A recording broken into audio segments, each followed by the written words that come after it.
Comparare la Bohème di Puccini e quella di Leoncavallo è un gioco molto pericoloso perché sono due opere che appartengono quasi a due campionati diversi. La Bohème di Puccini è uno dei più grandi capolavori della storia del teatro musicale, non solo italiano. La Bohème di Leoncavallo è per certi versi un titolo dimenticato che ha perso la sua battaglia. Sono opere che nascono praticamente in contemporanea e con una sfida tra i due autori che accettano di musicare entrambi questo soggetto per vedere chi la spunterà. E Puccini sicuramente ha vinto tra i due, non c'è bisogno di indagarne troppo i motivi, ma non dobbiamo dimenticare invece gli elementi di interesse che stanno nella Bohème di Leoncavallo. Innanzitutto una più grande fedeltà del libretto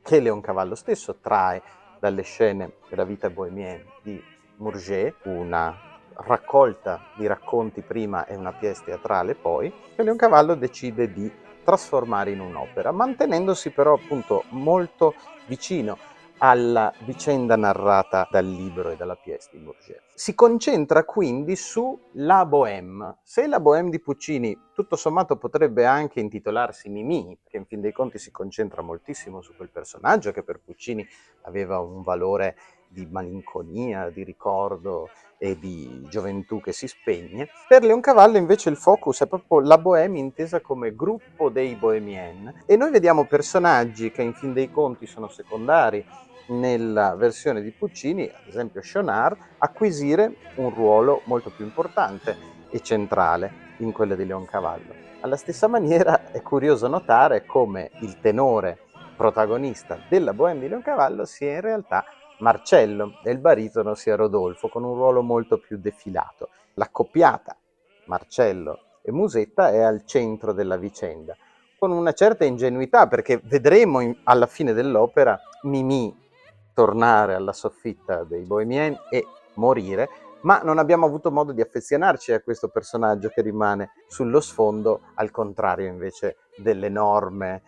quantità di lacrime che spendiamo per la Mimì di Puccini. Non di meno, teatralmente, musicalmente, questa Bohème di Leoncavallo ha sicuramente dei pregi. Innanzitutto in un eclettismo totale che porta Leoncavallo a una specie di pastiche che ingloba suggestioni dell'operetta, della musica del passato, del Settecento, accanto a un linguaggio che si ispira molto a Wagner con questo cromatismo insistito e chiaramente con l'accento